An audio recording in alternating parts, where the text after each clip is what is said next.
Assalomu alaykum aziz do'stlar. Bugun ko'rib chiqadigan mavzuyimiz arterial qon bosimi, arterial давление yoki hypertension deb nomlanadi. Arterial qon bosimi ikkita katta guruhga bo'linadi, ya'ni birlamchi essensial haqiqiy qon bosimi kasalligi va ikkilamchi secondary hypertension deb nomlanadi. Endi birlamchi gipertoniya qon bosimi kasalligini keltirib chiqaruvchi sabablari asosan sabablarimizga oila tarixi, family history, misol uchun avlodlarda qon bosimi bilan og'rigan bemorlar bo'ladigan bo'lsa, keyingi avlodlarga ham o'tish ehtimoli katta bo'ladi. Bu oila tarixi. Keyingisi yosh oralig'i. Bu birlamchi qon bosimi 25 yoshdan 55 yoshgacha bo'lgan bemorlarimizda va undan katta bemorlarimizda uchraydi. Bu umumiy qon bosimi kasalligi bor bemorlarning 95% tashkil qiladi. Keyingi faktorimiz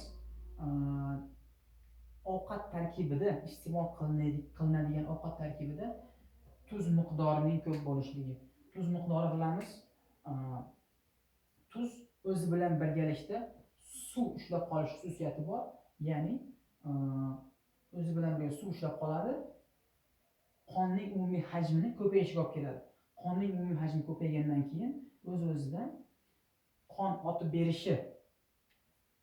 berish ko'p bo'ladi. Qon otib berish ko'p bo'lgandan keyin qon bosimini oshishiga olib keladi. Keyingi faktorlarimiz stress faktorlari. Stress faktorlar, har qanday stress faktori yuz berganda periferik qon tomirlarimiz spazmga uchraydi. Ya'ni vazokonstriksiya deyiladi. Stress faktorlari qon tomirlari vazokonstriksiya qilish xususiyati bor. Keyingisi semizlik. Misol uchun qon tomirlarini semiz odamlarda qon tomirlari atrofida yog' moddalari to'planib, qon tomirlarini ezilishiga olib keladi. Bu ham sistemik vazokonstriksiyaga olib keladi va sistemik vaskular resistance, qon tomirlarining umumiy qarshiligining oshishiga olib keladi va qon bosimini oshishiga olib keladi. Keyingisi yosh faktori. Inson yoshi o'tib borgan sari qon tomirlarining elastikligi kamayib boradi va qalinlashishga moyil bo'lib qoladi. Bu vaqtda ham elastiklik kamaygandan keyin o'z-o'zidan qon tomirlarining umumiy qarshiligi oshib ketib qoladi va qon bosimini oshishiga olib keladi. Saharniy diabetes mellitus, saharniy diabet ham katta faktor hisoblanadi qon bosimining birlamchi oshishi uchun. Keyingisi smoking, chekish. Chekish ham qon tomirlarining devorining qalinlashishiga va qon tomir umumiy qarshiligini oshishiga va undan keyin o'z navbatida qon bosimini oshishiga olib keladi. Bu qon bosimining birlamchi sabablari, ya'ni haqiqiy qon bosimi kasalligi deyiladi. Endi ikkilamchi qon bosimi, ya'ni secondary hypertension yoki refractory hypertension deb nomlanadi. Bu asosan 30 yoshdan kichik bemorlarimizda uchraydi va umumiy qon bosimi kasalligi bor bemorlarning 5% ni tashkil qiladi xolos. Bunga ta'rif beradigan bo'lsak, bu boshqa bir a'zolarning faoliyatining o'zgarishi natijasida kelib chiqadigan давление. Misol uchun renovaskulyar disease birinchisi. Renovaskulyar disease bu bo'lishi mumkin surunkali buyrak yetishmovchiligi, chronic kidney disease yoki bo'lishi mumkin buyrak arteriyalarida aterosklerotik bilyashkalar bo'lishi mumkin. Aterosklerotik bilyashkalar ham buyrakka salbiy ta'sir ko'rsatadi va renin-angiotensin aldosteron ADH system, renin-angiotensin aldosteron sistemasini oshishiga olib keladi. Bu birinchi sababi. Ikkinchi sababi endokrin bezdagi bo'ladigan o'zgarishlar, ya'ni qalqonsimon bez va buyrak usti bezlari. Qalqonsimon bezlarimizda Misol uchun T3, T4 gormonlarimiz ishlab chiqariladi, buni bilamiz. T3, T4 gormonlarimiz ko'p ishlab chiqarilgan vaqtda yurak urishini, heart rate, yurak urishini tezlashtiradi va yurak urishi tezlashgandan keyin cardiac output, qon, yurakning minutlik hajmini ko'paytiradi. Minutlik hajmi ko'paygandan keyin o'z-o'zidan qon bosimini, blood pressure ko'tarilishga olib keladi. Bu T3, T4 miqdorining ko'p bo'lishligi. Endi T3, T4 miqdorining kam bo'lishligi. T3, T4 miqdorining o'zi T3, T4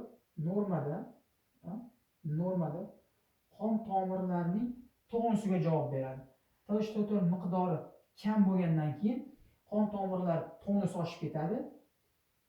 Systemic vascular resistance oshib ketib qoladi va diastolik qon bosimi ortadi, ya'ni past ko'tariladi.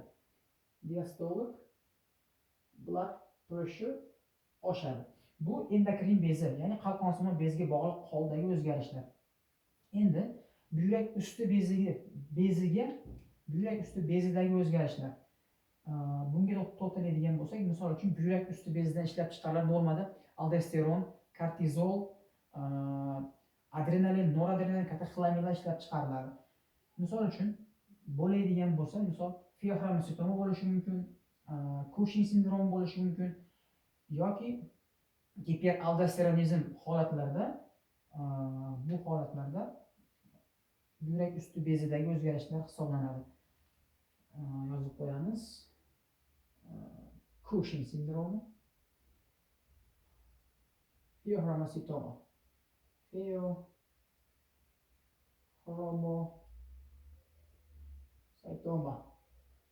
feoxromositoma yoki giperaldosteronizm. Endi uchinchisi nevrologik buzilishlar. Nevrologik buzilishlar. Har qanday intrakranial pressure yoki bosh miya ichki bosimining oshishiga olib keluvchi sabablar qon bosimini bevosita oshishiga olib keladi. Bu misol bo'lishi mumkin, bosh miyaga qon quyilishlar bo'lishi mumkin, yoki o'sma kasalliklari bo'lishi mumkin, yoki orqa miya suyuqligining oshib ketishi bilan bog'liq o'zgarishlar bo'lishi mumkin. Shu holatlarda ham qon bosimi oshishiga olib keladi. Endi to'rtinchi sababimiz bu aorta qon bosimining tug'ma nuqsonlari, ya'ni aortic dissection deb nomlanadi. Bu tug'ma holatda mana yurak normada qonni otib beradi aorta qon tomiriga. Endi aorta qon tomirining ma'lum joyida torayma bo'ladigan bo'lsa, bu tug'ma holatda o'sha torayma bor joygacha qon bosimi baland bo'ladi. Chunki bu yerda dimlanish bo'ladi. Dimlanish bo'lgandan keyin, misol uchun o'lchaganimizda yuqori qismda torayma bor joygacha bo'lgan qismda qon bosimi baland bo'ladi. Pastki qismda, ya'ni misol oyoqda o'lchashimiz boshqa joyda qon bosimi past bo'ladi. Ya'ni torayma bor joygacha yuqori, qolgan joyida qon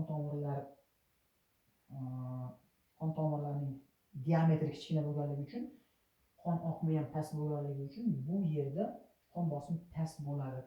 Endi keyingisi little people, ya'ni homiladorlik gipertoniyasi.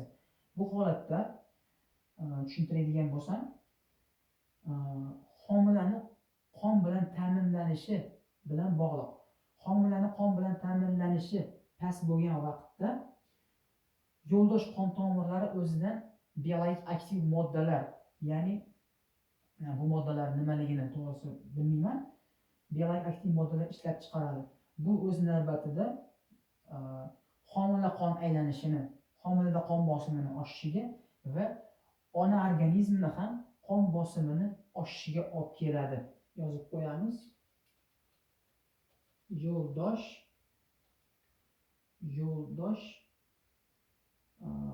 biologik aktiv moddalari, biologik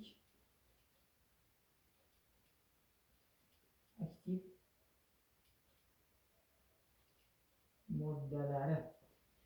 Hop, keyingisi sleep apnea, ya'ni uyqu vaqtidagi qon bosimini oshishi. Bu uyqu vaqtida nafas olishning to'xtashi bilan namoyon bo'ladi. Ya'ni nafas olish qachon to'xtaydi?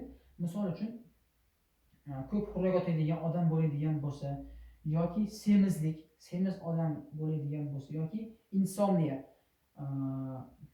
oyparastlik kasalligi bo'ladigan odamlarda mana shu sleep apnea, ya'ni uyqu vaqtida nafas olishni to'xtashi va nafas olish to'xtagandan keyin o'z navbatida qonda kislorod miqdori pastlab ketadi.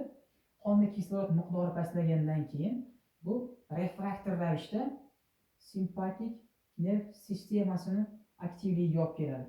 Simpatik nerv sistemasi aktivligiga olib kelgandan keyin simpatik nerv sistemasi bilamiz, qon tomirlari va yurak mushaklarini nerv bilan ta'minlaydi. Simpatik nerv sistemasi faollashgandan keyin qon tomirlarining umumiy qarshiligining ortishiga va yurak urishining tezlashishiga olib keladi. Bu 5-chi sababi. 6-chi sababi substances, ya'ni dori moddalari. Dori moddalari, misol uchun nevrologik dorilardan amfetamin bo'lishi mumkin.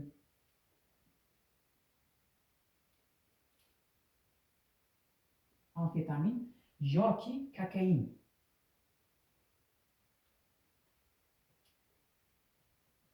Bo'lishi mumkin, boshqa bir dori moddalari ham bo'lishi mumkin. Shulardan kelib chiqadigan ikkilamchi davleniya bo'lishi mumkin.